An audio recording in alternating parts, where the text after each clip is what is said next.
People are worried about those things. Yes. Those things have been happening for eons. The thing that people aren't fearful enough of yet is the fundamental shift that AI is going to have on how we work. That's what's going to kill more businesses than anything else. Our business is going to be able to produce 300% more output in the next 12 to 24 months conservatively than what it can today. This is just the testing ground. That's what's going to be the final nail in the coffin for so many businesses. Hi, Jackson. Tash, Welcome. good to be back. It's been a while, so I've got some questions for you, though. At the moment, things are changing quickly. Inflation's going up, and that's eating margins. Interest rates are flying up, and that's making debt harder and harder to carry, yeah? At the same time, we have fuel costs going up. So these are three things in one go, and consumer sentiment's falling off a cliff. So most seven-figure business owners are still just watching it happen. What does this say about them, and why are they so unprepared? What does it tell us about how they've been running their businesses so far? Sounds like a crisis to me, right? Yeah, it looks like one to me. This is the unfortunate thing. I was very lucky to start my career in a crisis. So I started my career as a financial advisor in the GFC. And also as somebody who's neurodivergent, I operate best in times of crisis and chaos. Yeah. So it works very well for me, and it's just normal for me. Yeah. But for so many people, there is a few issues that they haven't been through enough crisis and they haven't been preparing themselves how to respond appropriately. One of my best mentors always said to me that the key to navigating tough environments is about understanding what you cannot control and focusing on what you can. And what I'm seeing is that people are jumping or have been jumping around the wrong things and are now completely frozen in place around the thing that they should be responding to. You mean a bit like shock? It is. It's when we've seen this through a lot of our clients and even through our engagement on social media, our own lead flow, when there is some sort of black swan event, something that is unexpected, that catches people by surprise, the default response, particularly in Australia, is sit in my hands and wait and see. And it usually is about 2 to 4 weeks, we find. That they go, deer in the headlights, okay, this has happened, I'm scared, I don't know what's going to happen, I'm just going to wait it out. And how long, so you said 2 to 4 weeks, how long has this been going on now? Well, we're almost 4 weeks now. And interestingly, even just this week, in what I'm observing, I'm starting to see the shifts. People are realizing, okay, I've got to do something. And the reality is they've now missed a month of opportunity where people who are shrewd, who have decision-making frameworks, who have systems that allow them to navigate these crises, they've already adapted, they've already implemented, and they're now miles ahead. So just to go back a little bit, you said that people who had not been in crisis, does that mean that the current seven-figure business owners have had an easy time over the last few years? Well, ever since COVID, really. And even in saying that, like, COVID was tough. Yeah. The GFC was tough. Yeah. But Australia has been largely shielded from crises. We could barely say we were in a recession in the GFC. Unemployment went up a bit. It was a bit of a tough time, but we're at the peak of an interest rate cycle, and basically since then, interest rates went down to almost zero. Yeah.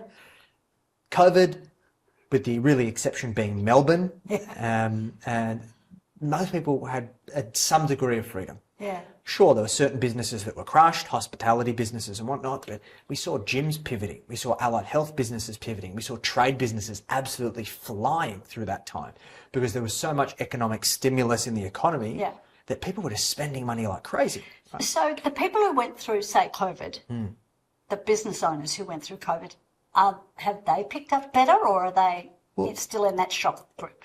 There was an interesting phenomenon that we saw in COVID, and look, although this is a crisis that looks different and sounds different and feels different, all crises are the same, okay? But what we saw in COVID is that the government artificially propped up businesses and turned them into zombie businesses. There were businesses that shouldn't have survived COVID that did. And many of them did fail, but they kicked the tin down the road for so long, right? That people didn't learn the hard lessons through osmosis. And what do I mean by that? Is that businesses got through with a couple of war wounds and But go, they were shielded. yeah, glad that's behind me. But because they were shielded by the artificial stimulus of the government, it would have been better to allow all of these businesses to fail in bulk, Yeah. for people to have learned the hard lessons and go, oh shit, I don't want that to happen Yeah. to me. And I think businesses would have responded very, very differently, even in this short period of time that we've been in this latest crisis. Now, we don't know what's going to happen moving forwards, Yeah. but the difference between a business thriving, a business surviving, and a business dying is how you choose to respond to these things. Yeah. And it's about not being rash, not being emotive. Yeah. It's being pragmatic and strategic in how you choose to respond to these things so you can weather the tide. So you said earlier something that caught my attention, that every crisis has a skeleton that's the same. Yes. What's that? It is sentiment. What drives everything is human behavior. Based on the perception of what is happening, because perception is reality, Yes. right? The perception dictates the response, and the response dictates the outcome. Yep. So all I master, and what I help my clients master, is how do you become finally attuned to the sentiment? And it's also not necessarily the sentiment of the whole market. It's just the sentiment of your market, Your clients. your clients, your customers, your niche that you're serving. Yeah. How do they feel? And how do you position yourself to be the best and most logical choice in that market? And like we spoke about this in previous podcast episodes of this, my analogy that I use for positioning and for value proposition. Every business should have the ability to sell ice cream and Ugg boots, Yes. right? Yes. Is that, okay, like we want to sell the ice cream and the sun's shining and everyone's kind of having the time of their lives. But when it starts to get really freezing cold and people are out in the elements, then we want to have the Ugg boots ready to sell. Yeah, You know what I mean? And the unfortunate reality is there are so many businesses that are still riding the fact that we're in the best country in the world. Really? We really are. We're so blessed. And coupled with the fact that I think the Australian population as a whole is pretty aloof in terms of how they approach life generally. Yeah. We don't like to be tall poppies. Yeah. We're not super braggadocious and like we don't show off a lot. Yeah. But also we don't talk about taboos. Yeah. So we're almost in this like band of numbness of how we conduct ourselves Yeah. as a society that this once again creates this shield. So what should businesses and business owners be focusing on now? If it's not revenue and the usual, what should they be looking at as we are in this crisis now? Well, look, it's always got to be about revenue, but it's about revenue as a lag indicator for the actions that you choose to take in your business. Can you unpack that for me? So we break down businesses to really three core pillars. First one is your positioning in the marketplace. Yep. How are you positioned and how are you perceived in the marketplace? Yep. Second thing is pricing. Yep. How do you price? And more importantly, how do people buy what you offer and do so from a position of feeling like they're getting great value? Yep. And thirdly is systems. What are your systems in order for you to predictably and reliably produce profit? And does that include a system for moving from the ice cream to the Ugg boots? Definitely. On call. Exactly. Yeah. So let's talk about positioning. Positioning is really important, particularly in times of crisis, because when times are good, people's decision-making threshold is very low, right? Their guard isn't up. Yes. Like if there's free-flowing cash in the economy, people are doing well, they've got high sentiment, they feel positive about the outlook, then they spend freely. Oh, okay. Yep. Yep. And this is the reason why inflation is going up. Yeah. Because as a population, we are spending too much, right? So that's why interest rates are going up. But when sentiment drops off a cliff and people's threshold for spending increases, they start to scrutinize every dollar. So when you say their threshold increases, you mean they want to spend less? Correct. So each item they purchase, they're more conscious about it. Exactly. And they want better value. Exactly. Okay. And like you see this, one of the things one of my mentors always said to me, he said, the best place to see how an economy is traveling is in a cafe. So if it's a great and buoyant environment economically and sentiment is strong, people are ordering bottles of wine. They've got an entree, a main and dessert. Yeah. They're sharing sides on the table. Yeah. Versus when we're in a recession, people are drinking tap water and they might get a piccolo coffee and then they'll split a sandwich, you know what I mean? Yeah. You can observe it in terms of just how people are choosing to spend their money. You can almost feel it in the energy. Big numbers as well, because some people would decide, no, I'm not going to the cafe, I'll drink coffee at home. Correct. And at other times, they'll bring family. Exactly. So what we find is that when people are in this low sentiment and they're experiencing this crisis, they are optimizing for essentials and they are scrutinizing these discretionary spending. Yeah. And this is where a lot of these businesses, like hospitality businesses, get absolutely hammered because of the fact that people are just tightening the purse strings. And does this apply also to the non-discretionary spending? Does this apply to the cost of running business? Certainly. So then there's a big thing that we go through when it comes to the systems, right? So let's talk about pricing first. Pricing needs to be about a value equation. Yes. And with that positioning piece, when we understand that people are more conservative around their spending, they're going to be scrutinizing every dollar. We can't necessarily control that directly, but what we can control is our perception of value that we're providing. So in any society, if somebody's going to make a purchasing decision, they want the value that they're receiving for their purchasing decision to exceed the price that they're paying. Yes. And they'll usually pay anywhere up to the value that they perceive they're receiving. But for them to pay more than the value that they receive, it would be crazy. Yeah. So what we need to try and do is work out how do we elevate value in times of crisis. And what we really... Can we just grab that one? Yes. Can you give me an example in the real world of an elevated value? Yes. So let's unpack this. So what is value? We deal in what we call the 4 currencies when we're constructing an offer. So people buy either something that makes them money, saves them money, saves them time, or provides them with peace of mind and certainty. So the key is to understand what of those currencies do you deal in.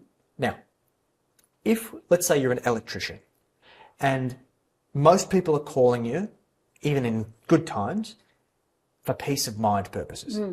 Lights are off, they've gone home and the breaker board's flipped, or lights aren't turning on, or they've plugged something in and it's gone bang. And so they go, okay, I've got to call an electrician. Electrician comes out and then diagnoses. Now, a good electrician will have a process of unpacking other opportunities to help that client and customer. So, hey, are there any other lights that you'd like for task lighting? Are there any other PowerPoints that you'd like to have around? Hey, switchboard's really old and still using ceramic fuses. Maybe it's time that you update that to RCAs and RCDs. When there's free-flowing money in the economy, but once again, that threshold to saying, yeah, let's just get it done, right, is much lower. So in that particular scenario, the electrician needs to take the time to educate the customer around the real value that's there, because the value is not going to be taken for granted like it is in good times, right? So it's like, okay, Tash, the reason why your lights have gone off is because of XYZ issue. There's 2 ways we can go about it. We can do the Band-Aid solution, but I'm probably going to be back here at 2 o'clock in the morning having to charge you an after-hours fee because it's happened again in 6 or 12 months' time. Or we do it the right way. And here's how we need to go about it. So would you prefer me to do it the Band-Aid solution or the right way now? So what we also realize is that in times of hardship, people are more sensitive to decisions around peace of mind and certainty. Because where there is lack of peace of mind and certainty in the external environment, we're now giving them the opportunity of choice around increasing their peace of mind and certainty in their own little world, right? And look, of course, this is not about taking advantage of people. This is about selling value where it really exists. But when you've got that value, don't just assume that the customer knows what that value is. And I'll give you another example of this. A client of mine runs a psychology practice, and they had an electrician come and do some work, didn't have these hard conversations with them. And there were some underlying issues. And the practice burnt down. They've now been displaced, had to go to significant cost to relocate, now having to negotiate what they do with their lease term. Do they refit this new place and stay out of it for longer, or do they go find somewhere new and have to go fit out there? And with 20/20 vision in hindsight, that client wishes that they had an electrician that was prepared to have that hard conversation. And they would have liked to think that if that was positioned to them appropriately, they would have invested in getting those permanent solutions and potentially avoided that issue, right? So it's really important, particularly when you're uncertain as a business owner, that you try and understand the motivators and the key things that are important to your clients and go above and beyond to educate them around that so they can make the best decision. You know, the thing that stands out to me on that is that if there's uncertainty in the wider world, securing certainty in one area of their life is actually going to be worth more. Yes. What were the other ones? So there was security or certainty. So there's certainty and peace of mind. There's saving time, saving money, or making money. Yeah. So, you know, whichever one of those you're providing, yes, if that's dodgy in the big world, then actually if you can secure that in their world, it's going to be much more valuable than at other times when things are going well. Yeah, and another example of that is that even in our financial advice business, we see a significant increase of inquiry for people wanting to review their insurances and their estate planning in times like this. Because it's almost like a wake-up call. Yeah. It's a reminder to like the finite nature of life and the delicate nature of how things are tomorrow not being promised. Yeah. So it's interesting to see how people respond to these external factors and how we as business owners choose to respond. No, very interesting. All right. Could you walk us through the profit mastery machine in this downturn context, step by step? How does a business owner use it to lock in the predictable, stable income when the markets are volatile and giving us a surf ride? Yeah, so Winston Churchill famously said, like, if we fail to learn from history, we're bound to repeat it. And we can look at businesses throughout history of how they've navigated the times and being able to get through some of the toughest economic periods like Great Depression and all of these other periods of time that we can't even imagine in our wildest dreams or nightmares, right? So there are businesses who fail in those times and there's businesses who succeed. Yeah. And fundamentally, the number one leveler for all businesses in terms of whether you succeed or to the extent that you exceed is how you choose to manage your cash flow. Yeah.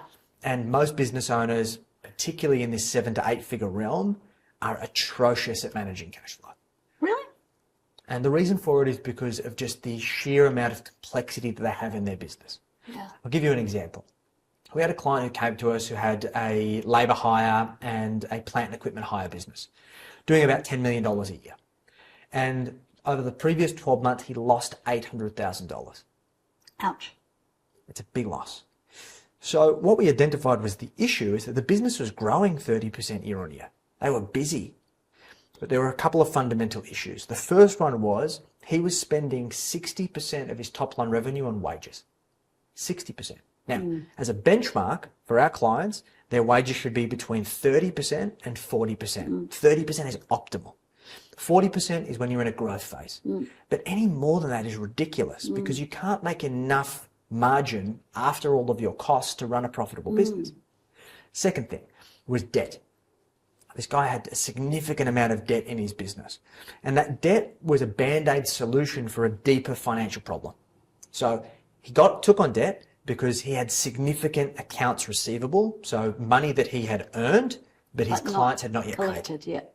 Okay. Millions of dollars. We're talking his accounts receivable was about $3 million, right? On a $10 million a year business, basically means that a third of his whole income for the year has not been collected. So we worked out his accounts receivable days was 106 days to get paid.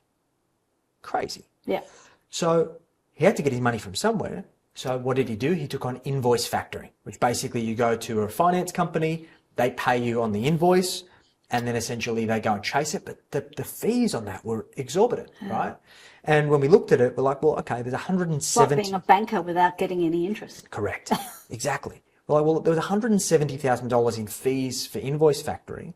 Could we have implemented our own accounts receivable system for less than $170,000? Of course. Yeah. Like, we just have to hire an accounts receivable person who's got some guts to go and chase these people for the money, right?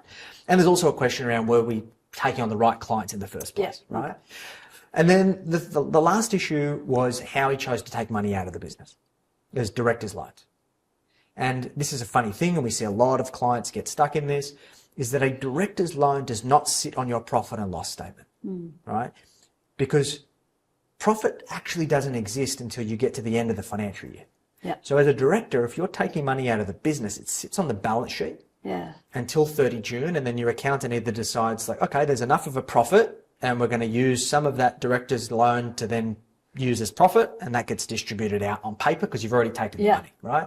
Or we pay it back to the company, which most business owners have already spent it, so that's never going to happen.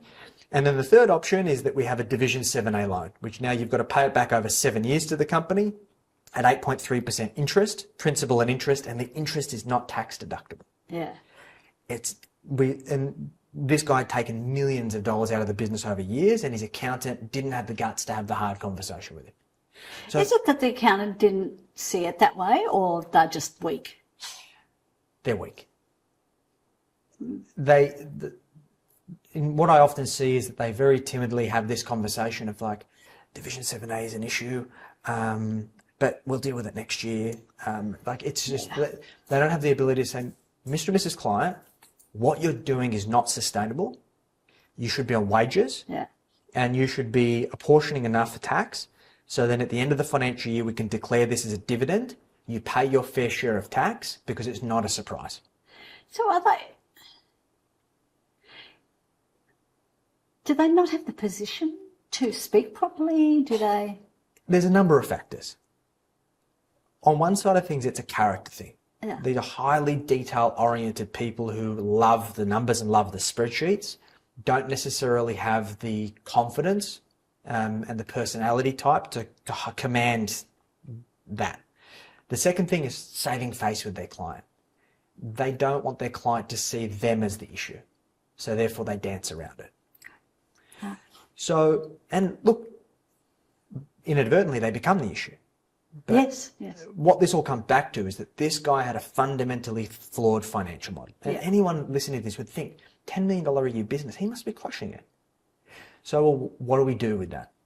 First and foremost, we need to implement the profit mastery machine. So the profit mastery machine is a series of bank accounts. And what it allows us to do is to segment money that comes into the business into separate bank accounts for very specific purposes. So the first bank account is the income account. That's where all of our clients pay us into. We don't spend from that account. It's just a holding account. Then we have a cost of sale account. So that pays for our materials and our subcontractors. Then we've got an OPEX account or operating expenses. So that pays for rent, salary employees, bills, utilities, all those kinds of things. Then we've got an owner's pay account, which pays you, the business owner, the number one employee. We need to segment that out. Then we've got a tax account, which is GST, PAYG, super, corporate tax. And then we've got a profit account. Now, what we do is each week, we have money come into the income account, and we have a series of percentages that we sweep into all of the buckets, meaning that at the end of when we do the sweeps, and it usually takes our clients about 10 minutes, income account is at zero and all of the accounts are filled. The benefit of this is that a client no longer needs to rely on their bookkeeper to reconcile their accounts, their accountant to generate a management report that they don't understand. They can look at their bank balance at every single second of every day and know that it's accurate. It can't lie. And what this facilitates is what we call the come to Jesus moment. Every single person we implement this, they go, oh, fuck. That's the official term? Yes. And they look up to the sky and they go, please save me, because they realise finally they can spot the deficit. And usually what happens is it's either that there's a cost of sale issue or there's an operating expense issue. So if this guy with his $10 million business, what would he have seen? Well, he had one bank account. But if he'd had this system? Well, he would have very quickly seen that he had a cost of sales and an operating expense issue. And this fundamentally came down to the fact that he was not collecting enough of his cash. So if he had done this, how many years had this been going on? Over a decade. If he had done this in year one, where would he have been now? Millions of dollars ahead. Wow. And it's just, these are not glaringly obvious things, right? It's not a bad business. It is, and there are no huge deficits. It is little adjustments that are done and followed that compound over time to swing the needle drastically. Yeah. Because a business like his should be producing at minimum a 10% per year profit. Yes. Right? Yeah. Which means that he should be doing $1 million a year profit minimum, Instead of losing 800. in That's a life. $1.8 million a year difference. You do the math over a decade. Yeah. The numbers just stack up, right? Now, in a relatively short amount of time, we've taken from an $800,000 loss to about a $16,000 profit. There's still levers that we haven't pulled yet. So hopefully over the next 12 months, we can swing it the complete opposite way. But that's a pretty drastic turnaround in a relatively short amount of time. And it all comes down to transparency. People are deer in the headlights and they're overwhelmed because there are so many potential things they could do that they're frozen in place. The key is, how do we break this down into 7 decisions, 7 potential decisions that we can make? Because there are 7 levers to endless profits. So before we get on to our 7 levers, this profit mastery machine, can that be implemented into any business of any size, of any type? I'm yet to see a business that I haven't implemented it into successfully. We've had car wrecking businesses, plant equipment businesses, trade businesses, allied health businesses, escorts have implemented this system. Story for another time. We've had... Can you get the Glenvit out? We've had professional services businesses do this. It doesn't matter what the business is, because fundamentally all businesses have revenue, cost of sale, some to a lesser, some to a higher extent, operating expenses, owners pay, tax and profit. What changes is the percentages. And then what we usually do is we work out what the percentages should be today. And then we start making tactical adjustments each month or quarter to improve and optimize them. Yeah. Okay. Sounds good. So 7 levers. Yes. So the big thing about navigating your business in any time, but particularly in a crisis, is being in your financial driver's seat.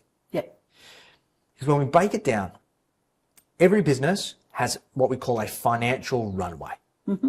Because the harsh reality is that there is a finite amount of time that every business can survive, depending on their war chest that they've got in their business, or their emergency fund that they have. In other words, if your revenue turned off today, how long could you survive?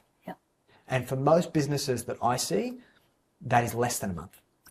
Some of them could not survive for a week. Wow. Yeah. Okay. So in an ideal world, we want to make sure we build up that reward. Sorry, are we talking a business that's making 2-3 million a year? Yeah. Would close in a week if... Yes. So COVID, if it hadn't been propped up, would have killed loads of business. Yes. And that's why the government did it. They didn't have a choice. But then those people didn't learn the lesson. Correct. Exactly. It's a double-edged sword. And now instead of one thing happening, we've got 5. Exactly. So this is the thing, right? And I talk about this with tax. You either pay now or you pay later. And there's a thing called the idiot tax. You pay that now or you're going to pay that later as well. Right? So I prefer to pay that idiot tax now and get it out of the way. So the goal should be for all businesses is that we should have 3 to 6 months of cash to operating expenses. So if your fixed expenses in your business are $100,000, we should have $300,000 to $600,000 sitting there at all times. Okay. That's your runway. That basically gives you the ability to steer the ship and adjust and pivot. Right. And another word, get the Ugg boots out of storage. Exactly. Right. Because that's not instantaneous. No. Particularly when you've got a big business. Like we're no longer this like nimble speedboat. We're now this big oil tanker, right? Which is probably a bad analogy given going through the straits, right? Going through the Strait of Hormuz, a soft spot for people. But the point being that when you turn the wheel, it moves slowly, right? So that is a requirement. And the unfortunate mindset that I see is for so many small business owners, they think, oh, I'm at 10 million, I'm at 5 million, I'm 10 foot tall and bulletproof. I'm past that small game stuff, right? And what people don't realize is that billion-dollar businesses have failed in times like this, right? So people sleep on this. Now, you're probably saying, well, Jackson, that's all well and good. Maybe I should have started doing that in COVID. I've got less than a month of expenses in the bank. So, well, what have I got to do? So we've got to pull the 7 levers. So every business financial model consists of these 7 levers. Some of them have higher sensitivity to others. So the first one is volume. So volume of clients. And it's the lever that everybody tries to jump to. Yeah. Everyone thinks that'll cure it. Correct. Yeah. I just get more clients, I get more leads, and I pull this lever like it's going out of More fashion. work. And, The issue is acquiring new clients is the most expensive thing that you can do. yeah. Because you've got to spend the money and all the time to acquire the customer, you've got to onboard them. It's always more expensive to service a new customer than it is to service an existing one. Second thing is adding more volume into a broken financial model is not going to help you. In many cases, it compounds the issue. Yeah. So the second lever is price. And I'm failing to see people take the appropriate actions when it comes to their price. So the thing to realize is that if your cost to serve remains exactly the same, if you increase price, that increase transfers directly to the bottom line. But not all price increases are created equal. I'll give you an example of this. And I recently hired a groundskeeper after I had a long-term groundskeeper work for me for ages. He was fantastic, and he had a health event, so I needed to find somebody new. And we had a new guy come, and we'd agreed to a price. And we had a conversation. I said, look, I know fuel prices are going up, so I want to make sure that you factor it in. So let me know whatever the thing is, and we'll make it come to an agreement. And so we did one session, and then literally by the next week, he increased his price by 20%. So there was no extra hours, and there was nothing else that had changed besides the cost of his fuel had gone up. Now, when I did the math on it, and we saw that his argument was, well, diesel's gone up by 36%. It has. Yeah. So when we did the math, we worked out that it was equivalent to about 70 cents extra per litre. We worked out that he uses about 3.6 litres of fuel per hour. He was doing 4 hours. So that equated to about a 4.5% overall increase in his cost of sales on his price.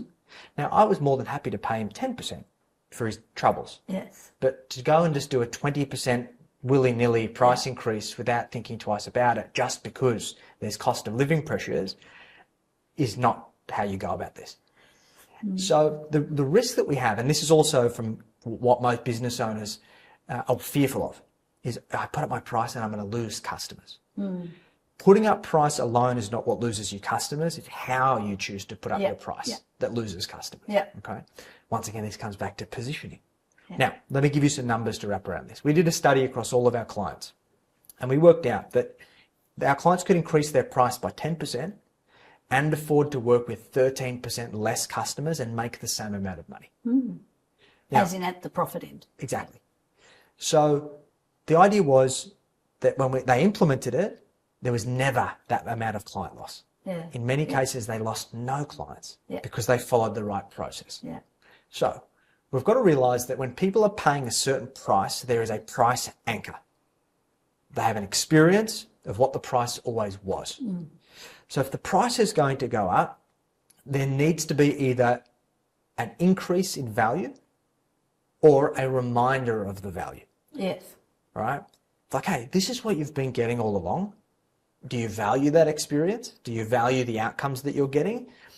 Does that value still exist? We need to increase price for all of these reasons. And is that value still above the price that we're charging? Yeah. And if the price is above the value, they're going to say no. Yeah. Right? Yeah. So this was the issue that guy made dealing with me. Yeah. Right? If we would have... Whereas most people would have just gone, yeah, right. Or not, or said, don't come back.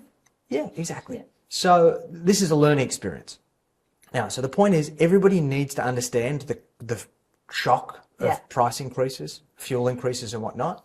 And this is about creating a financial model of understanding what your cost to serve is. That guy didn't. Yeah. He just translated 36% increase in diesel. I'll put my price up by 20% and everything will be hunky-dory, right? Don't do that with the finance guy. I'll pull out the spreadsheet and crunch all of the numbers. But you may have to increase your price by 20%, but there must be a justification, a rationale, and a way for you to position it. And the customer has to understand that and agree. Correct. Yeah. Exactly. All right. So we've had volume and price. Yes. So lever number 3 is your cost of sales. Yep. Or your variable costs. So your variable costs are a direct and proportionate cost to your top line. So as top line goes up, your cost of sales should increase proportionally. Yep. The issue we see in businesses as they get bigger into 7 and 8 figures is there's wastage in cost of sales. So subcontractors, we estimate a certain amount of time. Let's say we say they're going to do 2 hours on a job, they do 2.5. We think that there's going to be this much material, and then there ends up being more material. Or we see this all of the time with our trade clients. The guys go to the supplier to go and get new conduit or materials, and they didn't even bother checking the van first, right?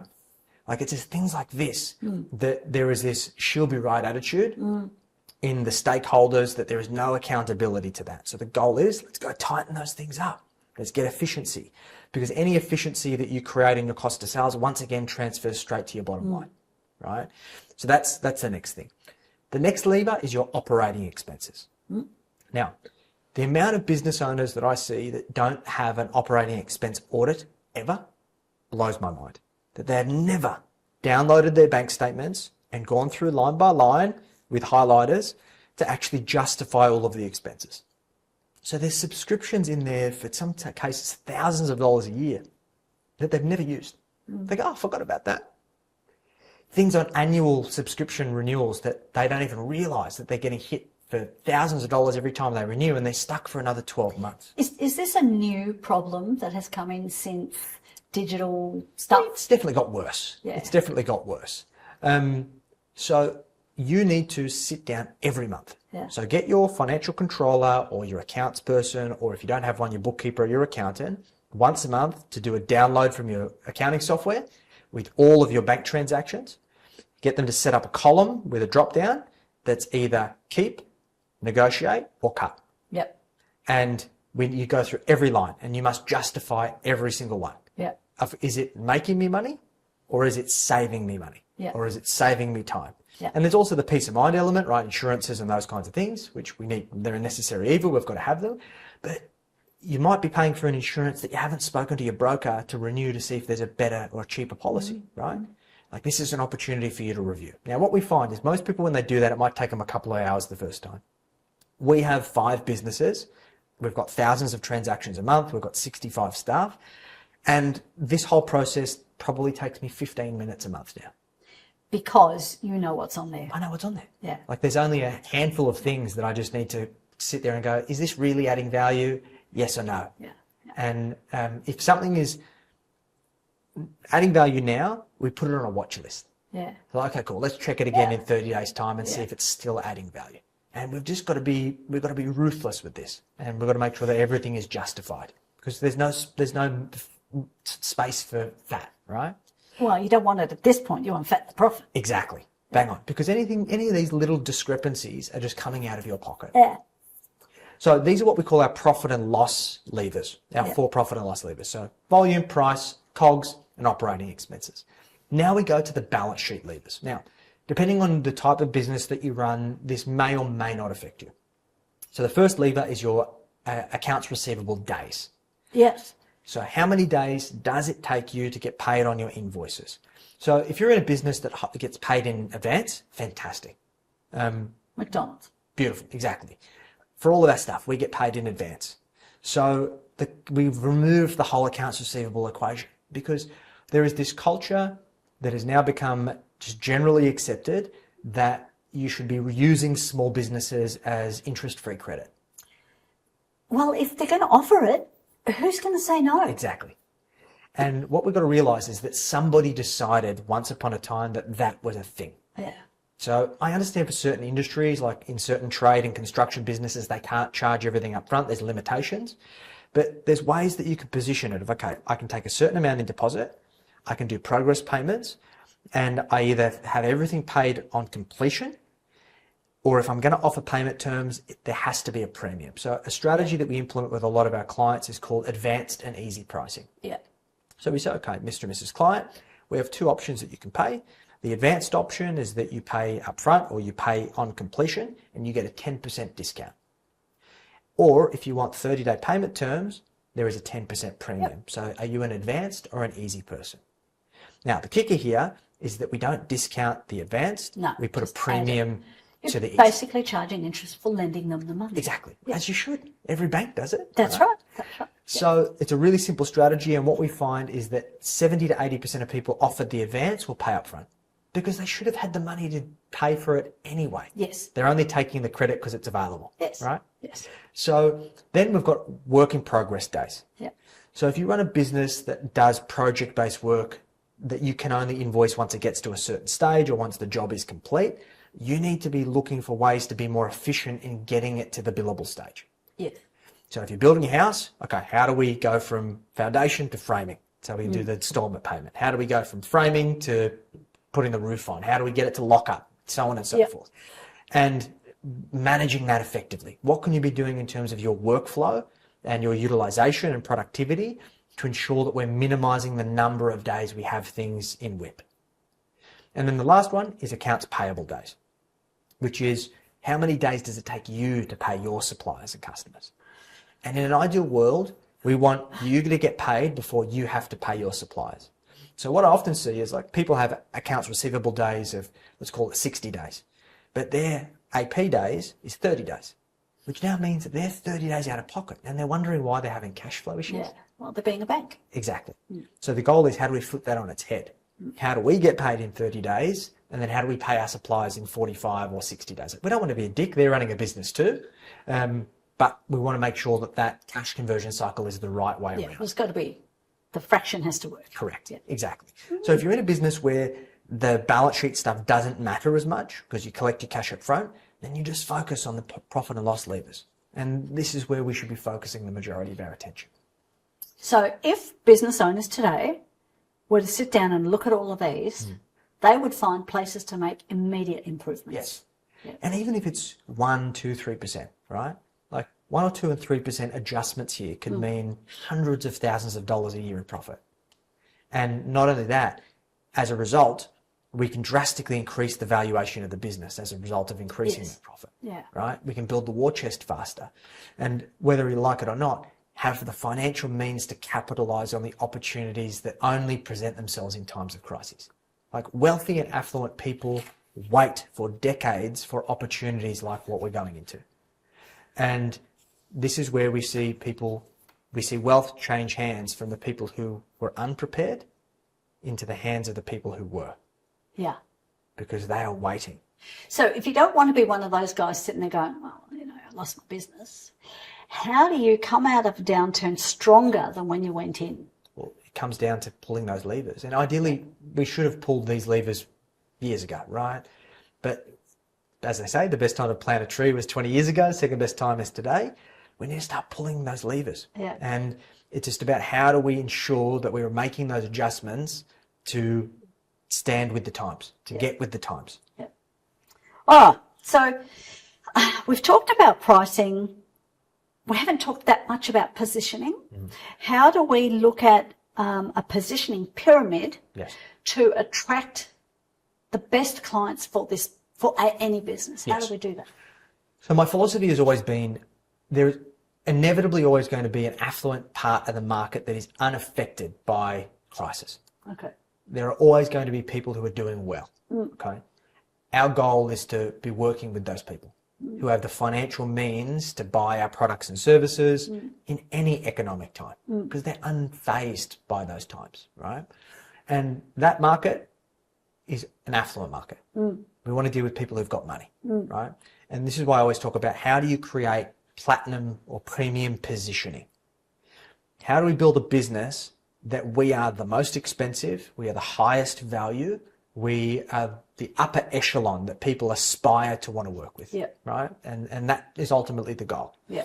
So when we think about positioning, there is a spectrum of positioning. One end of the spectrum is commodity. Yep. And this is a great analogy because of fuel prices right now. Yep. Fuel is always bought on price and begrudgingly. Yes. And also, you get very, very angry when fuel's now gone to $3 a litre or whatever it is, right? Because essentially it does the same thing, but it's now twice the price. Yeah. There's been no increase in value. No increase in value, right? So you never want to be a commodity in your business. If you are always being purchased because of price, if you're always undercutting the competitor, being the cheapest, offering discounts, you are a commodity and you will fail in a crisis. In a crisis, yeah. Then we go to utility. And a utility is bought based on intrinsic value, based on the problems that it solves or the goals that it achieves, right? There has to be real value that's on the table. And once again, people will pay anywhere up to the value that they perceive they're receiving. Doesn't fuel fit into that? If you need to get fuel to run your business, then it has utility, right? But it's a commodity that enables you to be able to run your business. So it's a necessity. But you're still going to have the shits because of the price. Yes, absolutely. Right? Yep. So a utility is, I would put it, that it has a real implication for not being solved. So let's say, for example, that somebody's roof starts leaking and there's a massive pool in their lounge room. It doesn't matter what the economic climate is, they're going to need to fix that bloody roof, right? So there is a real necessity. And it's also why we see that trade businesses more or less are recession-proof. They always are required. Because people need their houses to be in such. There's always a utility, and people don't have the skill to do it themselves. So how does that translate to a business? I can see it in a house. Yep. It needs its roof. What about a business? What are utilities for business? Well, it's their value proposition. So how do their clients perceive them as a utility? For example, most of our clients are either professional services, allied health, or trade businesses. So the trade analogy, lights go out, got to turn the lights on. The plumbing backs up, right? Got to get that sorted. Got it. From an allied health perspective, if you're sick, you're injured, you've torn your ACL and you need to do rehab in order to move pain-free, there's utility in that, right? Okay. You're potentially still going to scrutinize how many sessions you go to, but it becomes still a non-negotiable, right? And then on the opposite end of the spectrum, we have luxury. And people will pay for luxuries based on how it makes them feel. And it's interesting to see how people's perception of luxury changes in times of crises. That they are prepared to splurge. Some people will splurge on small luxuries because it's an escape, right? So when we're in deep recession or depressionary periods, people will splurge on little things because like, oh, I'm going to get some, they can, right? Oh, I'm going to treat myself to this lipstick or I'm going to do this or whatever it might be. It's relatively small, but it's still a luxury. And in times of really good economic conditions, the types of luxuries that people will splurge on is obviously phones, electronic devices, other things like Birkin bags, big holidays, those kinds of things. So we see shifts. But our goal is, as a business owner is to always find ourselves between utility and luxury. How do we know the utility that we have in our product and service and have confidence in that intrinsic value? But how do we build luxury where people feel a sense of escape, a sense of gratification, a sense of an amazing experience as a result? It's interesting. So your business, your wealth business, screams both of those things to me. It screams, you have to have it because otherwise your business may not survive. And so you better bloody do it. But it also screams to me, if you have the right business advice and the right business training, support, education, whatever it is, you're having the best of things because it should skyrocket your profit. Yes. So, yeah. Yeah, and we've done that intentionally. Yeah. Our business and to work with us is very expensive.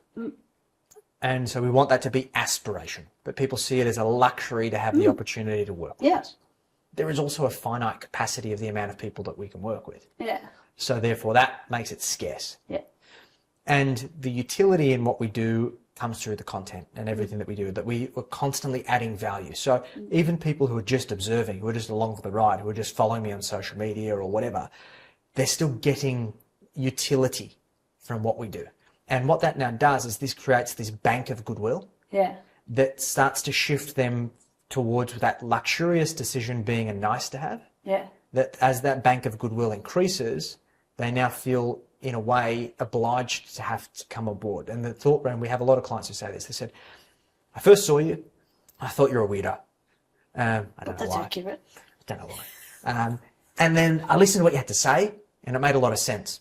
And then I went and implemented some of the stuff that I saw on your social and I got results. And then I asked myself, if I got this for free, imagine what I'd get if I paid.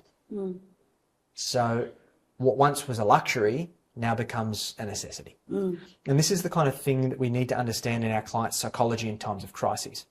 That when that threshold of decision making is higher, only way to reduce it is through goodwill.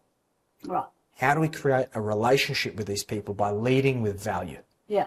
And every business can do this. Like we've got a client at the moment who runs a bathroom renovation business. Yep. And we've finally convinced him to start doing content. And he's talking about, okay, how do you get your bathroom perfect? Like it's one of the most significant decisions that you're going to make. But if you get it wrong, you might have to spend twice. Yeah. You're not going to get the result that you want, right? So by adding value, by educating them how to avoid their biggest fears of having a dodgy builder destroy what they've worked so hard for, right? It's creating this goodwill and it's reducing the resistance.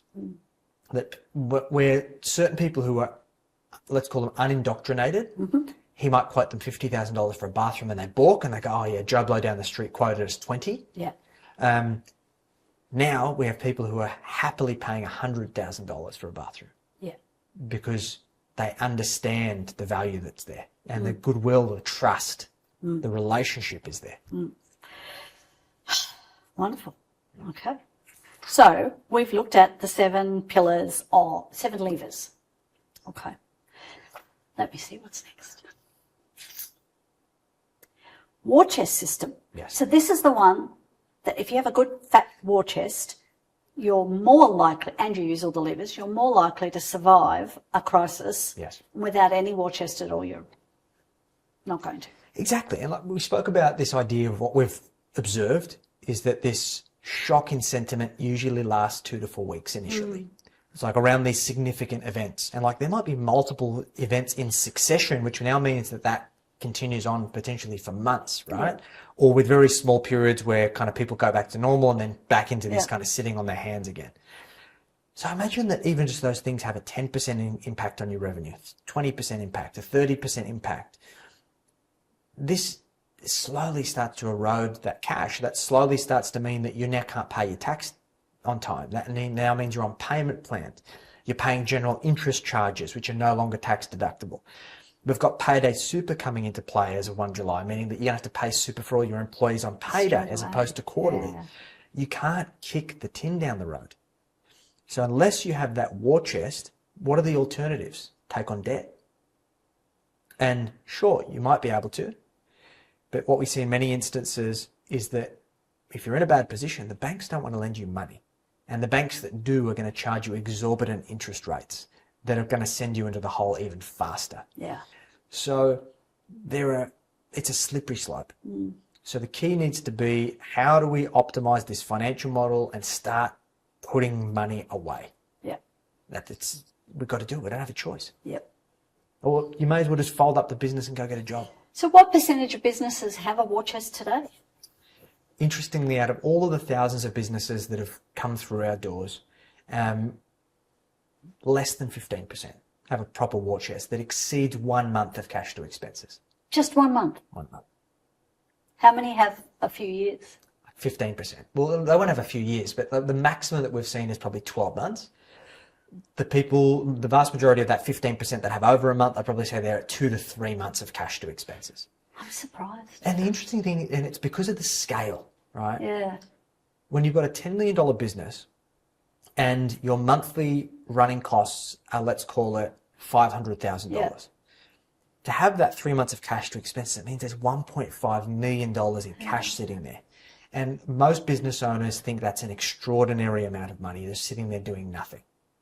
The doing nothing is correct. That's what kills it. Yeah. And that's why they get kind of itchy feet and then they realize, oh, why don't I distribute it? Why don't I go buy more property? Why don't I do this? Yeah. And those things are fine as long as we still retain some war chest. Yeah. So in many cases, people have just been pulling all of the cash out of the business. A lot of it has to do with the fact that their financial model hasn't allowed them to accrue cash in the business anyway.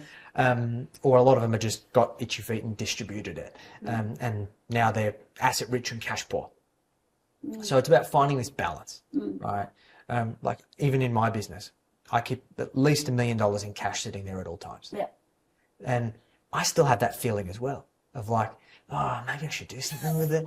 But I'm like, no, Jackson, like these are the principles. We've got the financial operating rules and just the peace of mind it gives me. Yeah. Because I'm human as well. I see this stuff that's going on. I don't like to watch the news, but like you see it on social media and whatnot. And I'm like, oh shit, this looks bad. And then you have the kind of heart rate picking up a little bit and the little sense of anxiety. And I go, I've got $1 million in the bank. I'm fine. Like it fundamentally changes how you show up. Absolutely. In your business. Yep. No, I 100% get that. And when we see some people come that have got multi-million-dollar businesses with 50 grand in the bank, some of them are operating negative in overdraft. Like I can only imagine the sense of anxiety and dread that they have and how that affects how they make decisions. It's just, you can't make great decisions from that position. Well, and you can't jump on opportunities. No. You're tight. Correct. Very short chain to be on. 100%. So what comes up for me when you say that is, yeah, but you can't trust the bank.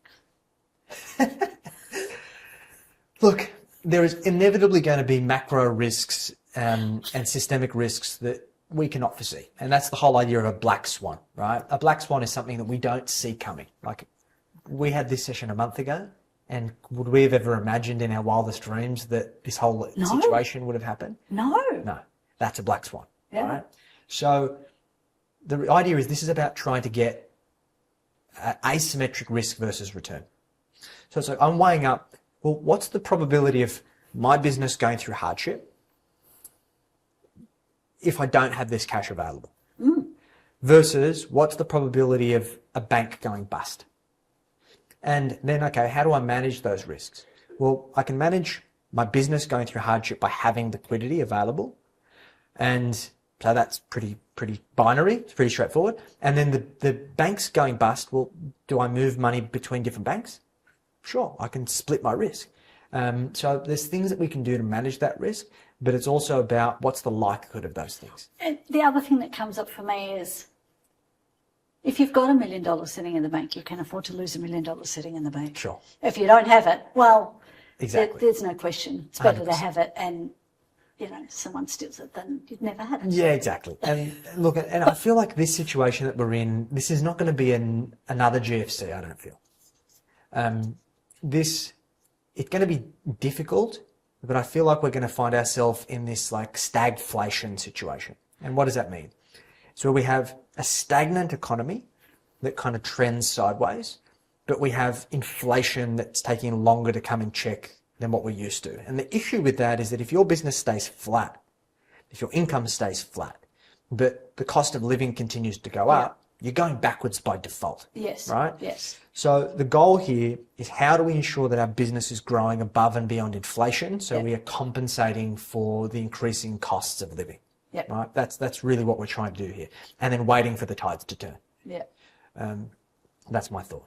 And it's just the same levers? It's the same levers. Same levers. And this is the thing, like everything I talk about is so boring because it works. I can see all these people on social media all the time talking about this new sexy stuff. And look, and to be fair, there's a lot of sexy stuff and exciting stuff that's happening in the AI space. But even how we as a business and helping our clients implement AI is around these pillars, around these levers, right? We're using AI in our clients' businesses to help them understand which clients should they be bringing on that are the most profitable. Yeah. We're using AI to help them do back costing and pricing analysis to work out where on past jobs have they actually done their ass on margin. And then how do we use AI predictably to spot those things before the fact? Yes. Then how do we use AI to go and review cost of sales? How do we use AI to do the operating expense review? Yeah. Like there's so many things Can you get AI to do the quarterly sweep? Well, not yet, but it's not far away, right? Yeah. Like these AI agents are getting to a point where they can actually do functions. Now, whether I'd be comfortable enough giving an AI my bank account details and doing the sweeps, probably not. But getting an AI to prepare what's called an ABA file that I can then go into my bank and upload one file and it does all of the sweeps in one go is a great idea, right? So there is sexy stuff, but how we apply it is based on the same pragmatic principles that have always worked and will always work. So you're actually a boring accountant. Super boring. Okay. So I dress like this. I got to get my kicks from somewhere, right? So I've heard recession and crises are the best times to build a business. Is this true? It is. So interestingly enough, in Japanese kanji, the word for crisis. What's kanji? Kanji is the symbols the Japanese write in, okay? The word for crisis is kiki. Kiki. And the symbol, when interpreted, is either seen as opportunity or chaos.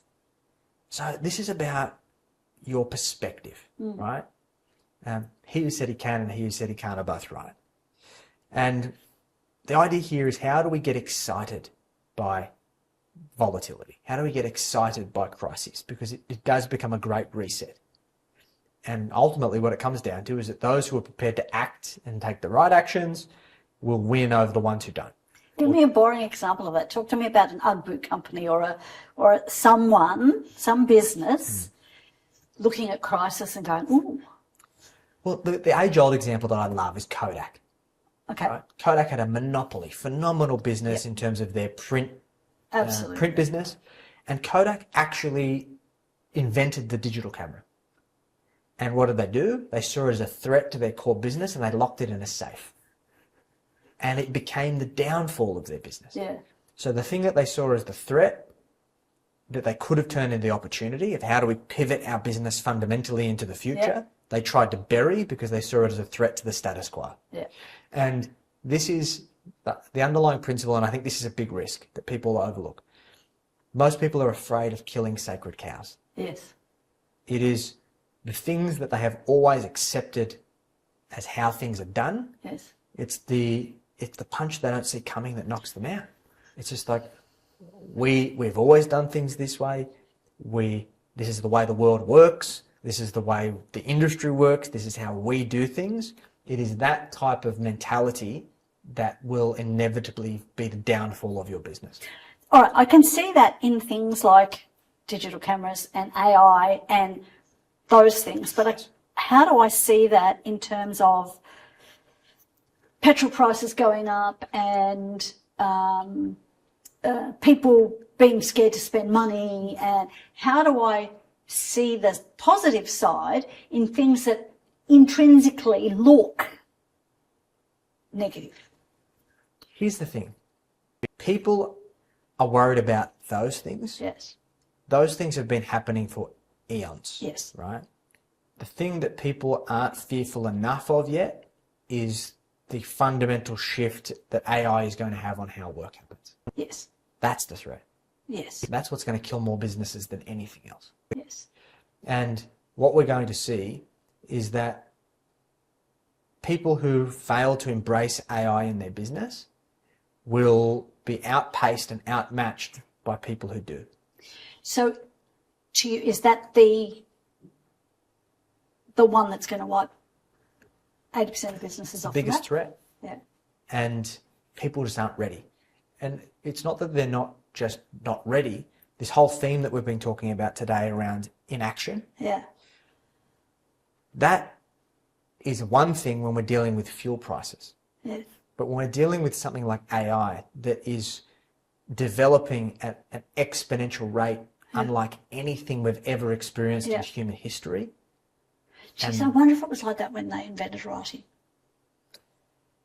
I don't know. I don't know. There wasn't the population, you know what I mean? And like the barrier to uptake, like even with inventing writing, there is still a dissemination of kind of base level principles that take time for that to be learned. Whereas AI is going quick. Well, and it's quick because we all can communicate. Yeah. We can all write. We can all speak, right?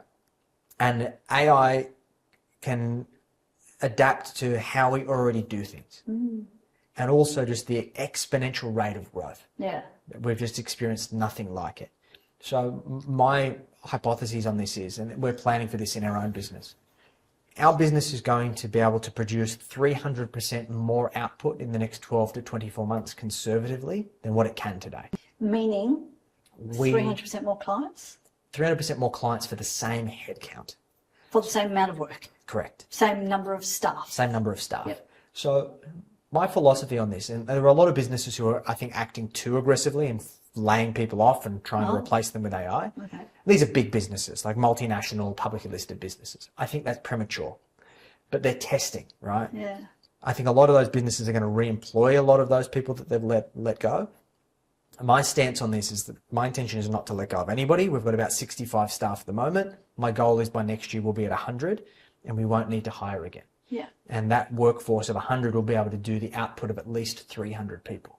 That do it today because they'll be using AI. Correct. Makes sense to me. To put it in perspective, like the things that we have already implemented in our business used to take some of our team members days to complete the tasks, and they can now do it in less than an hour. Yeah. And in many cases, better.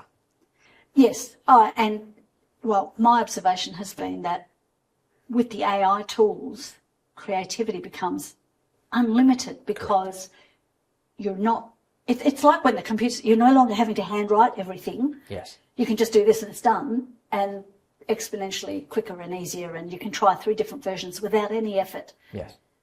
Yeah, all right. So I think that's the biggest threat. And this is just the testing ground in terms of this crisis with the fuel prices and whatnot, and this potential recession for the big macro shift that's going to come over the next 12 to 24 months. And that's what's going to be the final nail in the coffin for so many businesses.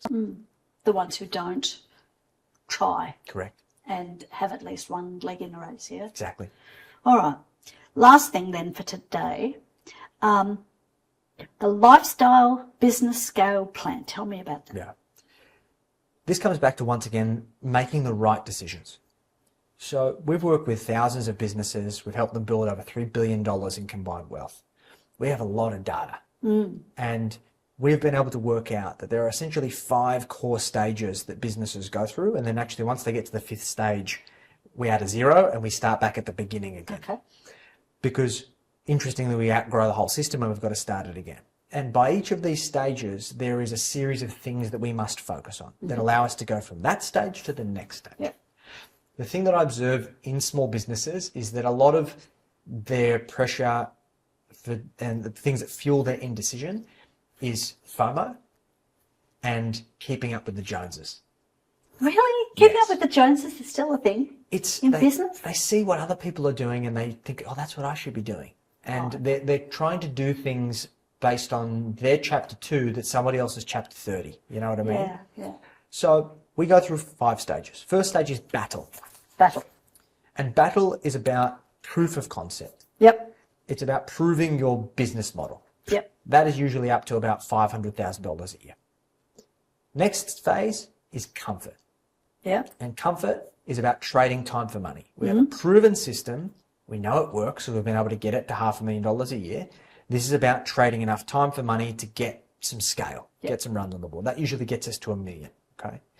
Then phase 3, which is usually up to about 3 million, is growth. And this is about trading money for time, because it's usually between this 1 and 3 million point. We call this the place that businesses go to die. And the reason for it is because we now have more complexity than we ever have. We've got more headcount than we ever have, but there's no operational infrastructure.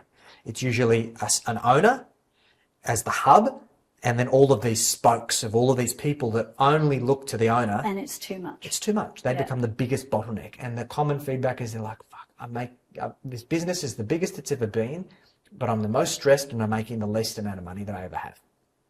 So the goal is, how do we get through the growth? And it usually requires us to ensure we've got the right financial model and to buy back time by hiring the right people and reorganizing the workforce. Putting in the structure to hold it instead of you having to hold it in here. And what that looks like is a second in command. Yeah. Because usually the owner is a visionary type. Yeah. And we need an operations type. Yeah. And that second in command is there who creates structure and order across the business, and they now shield the visionary so they can focus on driving the business forward. So then we get to freedom. And freedom is usually getting us from that 3 million up to about 5. And the goal there is basically now, because you've been freed from the day-to-day operations, it's really about how do we trade money for money? Yes. How do we actually start creating a truly leveraged model that the owner doesn't have to be directly involved in making the money themselves? Yeah, the business makes the money for him now instead of him making it for the business. Exactly. And then from 5 to 10, which is our last stage, which is what we call abundance. And we really call that kind of the tip of the lifestyle business. Because we then need to make a choice. We're trading money for impact. So we either make a choice that we've now got a business that we can put under management. So the owner can now become the advisor to the business. They don't have to be involved in any of the day-to-day operations, and in many cases they can work part-time. Or they decide that they want to start adding zeros. So now we've got to work out how do we take that $10 million business, we go back to stage one battle, and we review the value proposition that's going to go from 10 to 100. Because what got you from 1 to 10 is not going to get you to 100. No, so this is like you used to run in the Australian market, now you run in the US market as well, or you... Exactly. And interestingly enough, people think like, oh, from 10 to 100 mil, that's a big number. There is so much opportunity here in Australia. In many cases, it doesn't even require them to go global. What it requires them to do is comes back to that positioning, the pricing, and the systems. It's like, okay, how do we position ourselves to a higher level caliber client? How do we price ourselves accordingly? And then how do we have the right systems that allow us to deal with that caliber of client at the scale that we need to get to 100 mil? So can we do an entire episode on jumping from 10 to 100? Sure. Because that's exciting. It is very exciting. And that's the luxury that I see in your business, that somebody can afford to dream about that, because it could actually happen rather than buying a Tatslotto ticket. And honestly, that's where we are. So we're at 25 mil now, 26 I think we are now. And our pathway is to 100 mil by January 2029. That's the goal. So, and we know the exact system that we need to follow to get there. And sticky beaky, Australia or? Just Australia. Just Australia. Yeah. Yeah, originally I thought that we needed to go US. There is a big enough opportunity, and this is the thing, we work with 7-figure business owners, 7 and 8-figure business owners. There is 3 million businesses in Australia that are doing over 7 figures, right? And to get to a $100 million business, I only need to take, I think I only need about 2,000 clients. We're at 700 already. Yeah. So, which is about your 300%. There we go. Yeah. Maths. Thank you, AI. Exactly. I'm not an accountant, but I can do that. Wow. Okay. Look, that was brilliant. Is there anything I've not asked you in this recipe of wealth? No, I think we covered it. Look, and once again, this for most people when in times of crisis, they look for information. The key is just don't overconsume. You need to start implementing, right? And this is about failing forward and failing fast. Yeah. So we need to work out what works, what doesn't. We need to do something, because if you do nothing, you're going to be guaranteed to fail. Yeah. Yeah. Because the water's going down the drain. Correct. And if you don't want to be part of that, you better 100%. float. Yeah. Yeah. Sounds good. Thank Awesome. you. Thank you. Okay.